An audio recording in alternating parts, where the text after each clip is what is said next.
Wired, Part 1. The long stretch of invisible road bridging over the ocean comes to an end. Only an endless horizon line stretches ahead until the moment the pod zooms me past the protective barrier and the illusion ripples away to reveal the 8th continent. I remember the surge of excitement that used to swell within me at this point, when Planet Zero's turtle shape would spin closer and closer, when I would speed through the tubed highways, watching the spired buildings and the crowded white streets whizzing by through the glass. But now, even with the spectacle of glossy technology and green landscape, the only thing I can feel is nervousness. I haven't visited my aunt in over 10 years, and due to the obvious distance, it wasn't like there'd been much contact apart from an annual birthday gift. I barely even remember what she looks like, yet suddenly my parents decide the best choice for my mental health is to ship me off to a practical stranger, in a place that technically doesn't exist. I sigh, shifting positions on the cushion of my pod. The crop districts continue racing by at a dizzying speed, and I can see lines of other vessels on the same route as me, weaving through the mesh of countless other tubed highways carrying countless more pods. The ride has a weightlessness to it that hardly jostles my body despite the sharp curves, but visually it's a roller coaster effect, and I spend most of the ride with my eyes closed to avoid the nausea. It felt like only minutes since first crossing the border, but soon I hear a computerized voice alerting me of my approaching stop. I allow my eyelids to creep back open in time to see the pod veer off from the main highway and tunnel with a group of others towards the station. I had packed lightly, my parents assuring me it would be better to simply buy more of my necessities once here, so as soon as the vessel braked to a smooth halt, I'm more than ready to leave. My legs feel a bit wobbly on the ground, but I force myself to recover quickly. The rush of people boarding and landing push me in no particular direction, and a swirl of panic rises in me as I search through the bob of heads for... Actually, I'm not even sure. Aunt Eleanor is supposed to pick me up, but again, I barely remember what she looks like. How am I supposed to? Elli Kesner. I whirl, nearly crashing straight into a guy with tree-like height. His long arms reflexively reach out to steady me, and I can feel my heart crashing into my throat from embarrassment. Are you alright, Elli Kesner? The boy asks, and I right myself as quickly as I can without dropping my things. Yeah, sorry, I mumble. Your apologies are unnecessary, but nonetheless accepted if that will make you more comfortable. I am called Hunter Grayson. It is with great pleasure I get to meet with you. Now, if you will please follow me, Dr. Edwards has sent me to fetch you. I don't even know how to respond to that sudden word tornado, not that he really gives me a chance to. He takes my bags, and I try to push aside my initial judgments as he leads me through the busy station and to the private shuttle awaiting outside. Though the air traffic continues its network above us, the surface level of vehicles is more similar to the kind of travel I'm used to in the outside world. I try not to stare at this Hunter guy as we ride the shuttle, but I honestly can't help side-eyeing him. Physically, there isn't anything strange about him. Porcelain skin dressed in a white tee and jeans, his hair a windswept mixture of ash brown and blonde, symmetric bangs framing the sides of his freckled face, contrasting his obsidian eyes. Honestly, it's the kind of chiseled features of some pop idol or heartthrob, but it's his mannerisms that throws everything off. He attempts to make polite conversation. I'm not really comfortable with small talk, but it does give me a chance to study him more. Even with the rocks and bumps of the ride, his posture remains bone straight, and the way he turns his head has a fixed position, like the movements of an owl. And then there's how he talks. Dr. Edwards would like to extend her apologies, he says as the shuttle comes to a stop about 10 minutes later. It was her wish to come meet you personally, but arrived home later than planned. She is most excited to meet you. Her residence is not too far of a walk from here. I nod awkwardly in response. He takes my bags once more and leads the way to Aunt Eleanor's house. It's about a block away from the shuttle stop, and my heart continues drumming unsteadily as the cottage-style house comes into view. Dr. Edwards has plans to offer you a more extensive tour tomorrow, as well as a host of other recreational activities for the purposes of reconnecting, he says once we reach the front door. However, due to the many hours of travel, switch of time zones, and the lack of movement, your body is most likely suffering from fatigue and mental strain. A period of rest is necessary for proper recuperation. Yeah, I guess. Thankfully, we reach the front porch, and the door immediately flings open. Aunt Eleanor bursts through, not minding the noisy jostle of her fall decorations as she rushes to meet me. Ellie, look how much you've grown! Is it really you?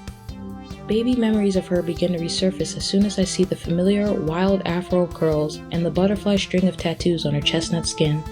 Still, she is a stranger to me, and I hug her back awkwardly, prying my cracked lips into a small smile. Hi, Auntie. She gushes on and on through pleasantries, but when she asks me things like how I've been, I almost want to roll my eyes. She knows as well as I that my stay here is not some vacation, but I humor her as best I can while Hunter brings my bags inside. Ah, thank you, dear. You can set them in her room, she calls after him, and I feel my face giving away my confusion. My aunt played it on the down low, but she was pretty loaded. I assumed Hunter was merely a member of her staff, but something about their exchange just now didn't seem like the formal relationship between a boss and an employee. Aunt Eleanor immediately picks up on my train of thought and smiles. Guess I should explain before you start getting any weird ideas. Do you remember what I do? It's been a while and you were quite young then. Aren't you like a roboticist? I asked, remembering how weird it had been whenever I saw her, the one with mismatched clothing, streaked hair, and tatted sleeves, in a lab coat. But then that memory quickly turned into realization as I put two and two together. My roboticist aunt, Hunter Grayson in all his weirdness. My eyes widen, and I feel my jaw unhinge, though no words will stream out. Yes, Aunt Eleanor laughs. Hunter's an android. I won't bother you with the techie details, but he's what I've been working on for the better part of the last decade. He's been activated for over a month now, and is operating so smoothly. I know something like this shouldn't be a surprise considering where I am, but still. Aside from his speech and stuff, Hunter looks so lifelike and real. His skin is soft and fleshy, his eyes don't have that glassy, unseeing stare like that of a doll. If I had met him outside of Planet Zero's borders, I still would think he's weird, but the thought of an android would not have popped up. So he's like a walking AI? I ask. Isn't that dangerous? She sighs.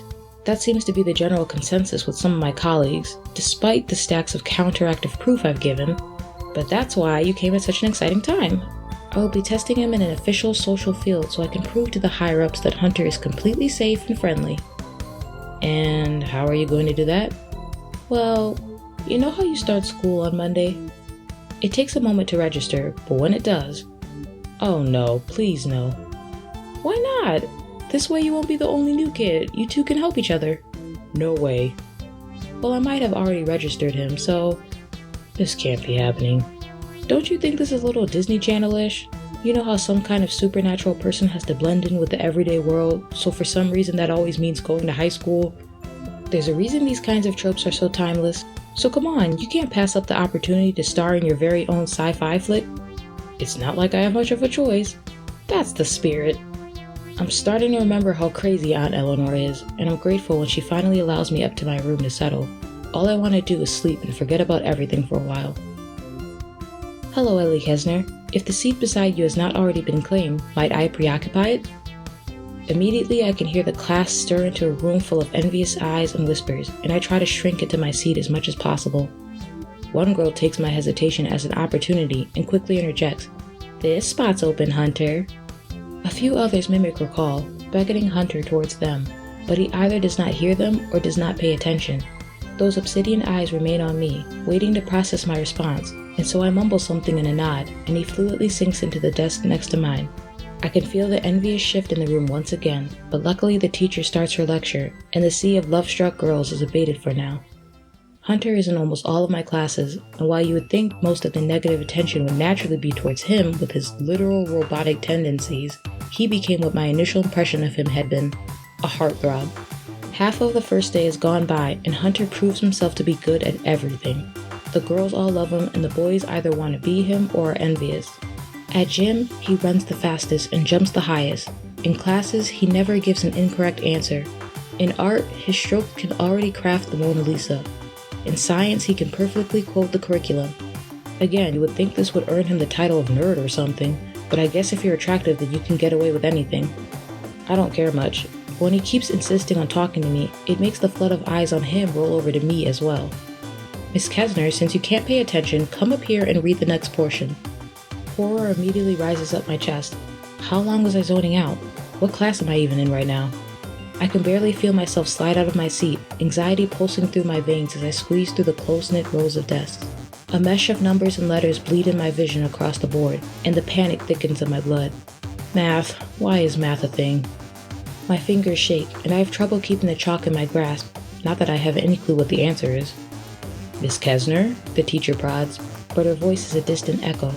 The Snickers start rolling in, and my body feels like it's melting under their stares. My mind can't focus on anything but their whispers. The teacher prods again and again, but I find myself frozen in place, mortified. "Yo, I think she's dead," one of the jokesters in the back of the class remarks. "No, somebody just didn't do the catch-up work I assigned to them weeks ago before coming," the teacher spoke loudly. "Well, Miss Kesner, you're not sitting back down until you write something on the board." More laughter and more whispers. My thoughts are a whir, causing a weightless sensation to swim through my head. My knees buckle, but I still can't move. Tears finally begin to catch up with the moment, but as they start rolling down my cheeks, Hunter's polite voice intercedes. "Miss Reynolds, I do not believe the extent of your actions are within school regulations," he says, suddenly beside me. "Furthermore, the problem you have written is impossible for any of us to answer according to the book, as you have penned it incorrectly. The variables are off by one number, a small miscalculation, but one that would prove a crucial error in solving the equation."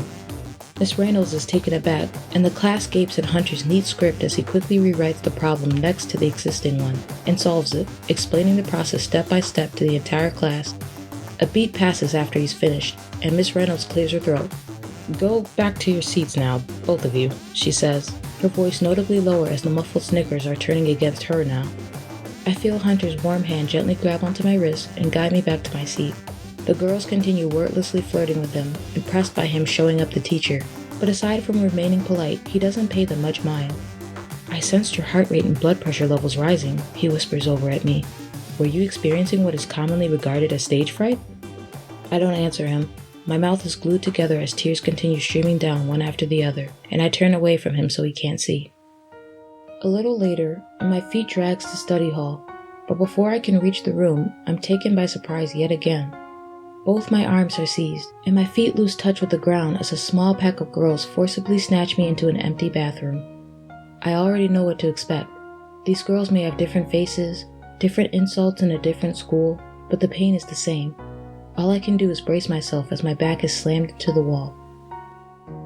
I found a corner in the back of the cafeteria to hide in, and I spend most of my lunch period trying to nurse the growing bruises on my arms and legs with a bottle of water. The same pack of girls soon enter in, and as they crowd around Hunter with flirty giggles and smiles, you would have never imagined them to be the ones. I duck lower in my spot behind the garbage cans. Stay away from Hunter was the most pressing order they'd given me, but despite my best efforts to stay out of sight, Hunter's head moves in a smooth motion around the crowded cafeteria, and only when he zoned in on my position do I realize he'd been scanning. His face brightens, and he rises from the table the girl pack had dragged him to so he could start making his way over. The pack of girls turn to look my way. I roll down my sleeves to cover the bruises and waste no time in getting the heck out of Dodge. The bigger things that piled up during the day made the little things that much worse. Dropping my books, tripping up the stairs, having my clothes catch on the doorway. None of that would have been as big a deal on another day, but as it is, I don't wait for Hunter when school finally lets out. Most likely, he's probably being dragged into every club the school has to offer anyways, and I just want to crawl into bed. The route back to Aunt Eleanor's was easy to memorize, and as soon as I'm inside the house, I head straight to my room. Both Eleanor and Hunter return soon enough, but I refuse to come out for the rest of the day. Thank you so much for watching. You can check out this story and others on my Wattpad. Please be sure to give this video a like, subscribe to help support my channel, and stay tuned for the next one.